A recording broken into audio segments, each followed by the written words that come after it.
नमस्कार दर्शकों, धर्म साहित्य शास्त्र चैनल द्वारा गरुड़ पुराण की प्रस्तुति में आपका स्वागत है। आज की वीडियो में हम जानेंगे कि किन कर्मों से स्वर्ग की प्राप्ति होती है और किन कर्मों से नरक की प्राप्ति होती है। तो दोस्तों, वीडियो को अंत तक जरूर देखिएगा। दोस्तों, हर कोई यही चाहता है कि मरने के बाद उसकी अच्छी गति हो और उसे मोक्ष प्राप्त हो सके, लेकिन मनुष्य यह नहीं समझ पाता है कि आखिर मरने के बाद जीव कहाँ जाता है और उसके साथ क्या होता है। इसीलिए वो कर्म करने से नहीं घबराता है। हमारे धर्म के 3 आधार माने गए हैं और धर्म को जिंदा बनाए रखने और लोगों में नैतिकता को कायम रखने के 3 आधार है। व्यक्ति सही मार्ग पर चले, उससे उसको अशुभ कृत्य न हो। वेद अनुसार निश्चित ही व्यक्ति को अपने कर्म, भाव और विचार के अनुसार सद्गति और दुर्गति का सामना करना पड़ता है। उसके कर्म ही उसके आगे का मार्ग निहित करता है। जैसे शराब पीने वाले की चेतना गिरने लगती है तो उसे अधोगति कहते हैं, और ध्यान करने वाली की चेतना उठने लगती है तो उसे ऊर्ध्वगति कहते हैं। वेद गति को मानता है। यदि आप अच्छी गति और स्थिति में रह रहे हैं तो आप स्वर्ग में हैं, और अगर आप बुरी गति और स्थिति में रह रहे हैं तो आप नरक में हैं। आदमी चलता फिरता नरक और स्वर्ग है, लेकिन कहीं न कहीं हमारे शास्त्रों में कही हुई बातें मनुष्य को सद्गति प्राप्त करने में अहम भूमिका निभाते हैं।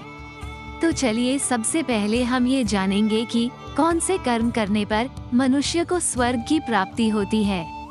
नंबर 1, सत्य, तपस्या, क्षमा, दान और वेद शास्त्रों के स्वाध्याय द्वारा जो धर्म का अनुष्ठान करते हैं वे स्वर्ग में जाते हैं। नंबर 2, कुआं, बावली, तालाब, प्याऊ, आश्रम और देव मंदिर का निर्माण जो कराते हैं वे स्वर्ग जाते हैं। नंबर 3, होम, जप, स्नान और देवताओं के पूजन में जो सदैव लगे रहते हैं ऐसे लोग स्वर्ग जाते हैं। नंबर 4, जो लोग शत्रुओं के भी दोष कभी नहीं कहते किंतु उनके गुणों का ही वर्णन करते हैं ऐसे लोग स्वर्ग जाते हैं। नंबर 5, जो लोग मन और इंद्रियों का नियमन करने में लगे रहते हैं तथा शोक, भय, क्रोध से रहित है वे लोग स्वर्ग में जाते हैं। नंबर 6, जो प्राणी मात्र पर दया रखते हैं तथा जिन पर सभी प्राणी विश्वास करते हैं और जिन्होंने हिंसा त्याग दी ऐसे उत्तम आचरण वाले स्वर्ग में जाते हैं। नंबर 7, जो मन, वचन, कर्म से किसी को कष्ट न दे और सर्वथा सभी के लिए शुद्ध भाव रखते हैं ऐसे लोग स्वर्ग जाते हैं।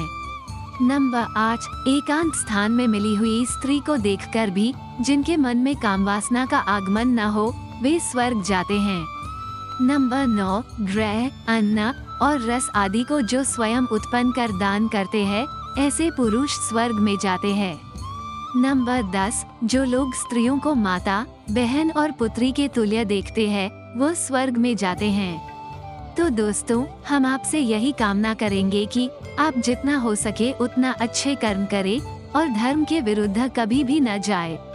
तो चलिए, अब हम जानेंगे कि कौन से कर्म करने पर मनुष्य को नरक की प्राप्ति होती है। नंबर 1, जो शिव और विष्णु का चिंतन व पूजन नहीं करते उन्हें नरक ही प्राप्त होता है। नंबर 2, जो कुएं, तालाब, प्याऊगृह, गोचर भूमि और मार्ग आदि को हानि पहुंचाते हैं ऐसे दुष्ट नरक में जाते हैं। नंबर 3, यतियों, सतियों और वेदों की निंदा करने वाले सदैव नरक में जाते हैं।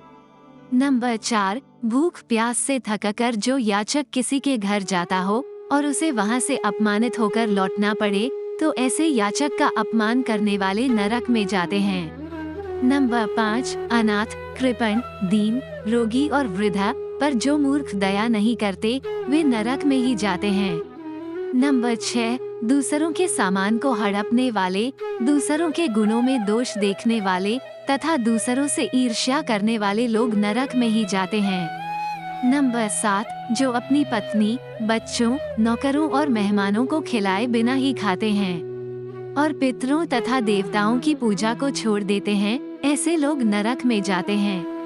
नंबर 9, आत्मा हत्या, स्त्री हत्यारा, गर्भ हत्यारा, ब्रह्म हत्यारा, झूठी गवाही देने वाला, कन्या को बेचने वाला झूठ बोलने वाला, ब्राह्मण होकर मदिरा व मांस खाने वाला, ब्राह्मण की जीविका नष्ट करने वाला, गोघातक और दूसरे की संपत्ति का हरण करने वाला, ये सभी नरक में जाते हैं। अगर आप चाहते हैं कि आप हमेशा धर्म के रास्ते पर ही चले तो कमेंट बॉक्स में जय श्री हरि विष्णु जरूर लिखें। ऐसे ही धर्म से संबंधित जानकारियां पाने के लिए हमारे चैनल को सब्सक्राइब जरूर करें। धन्यवाद।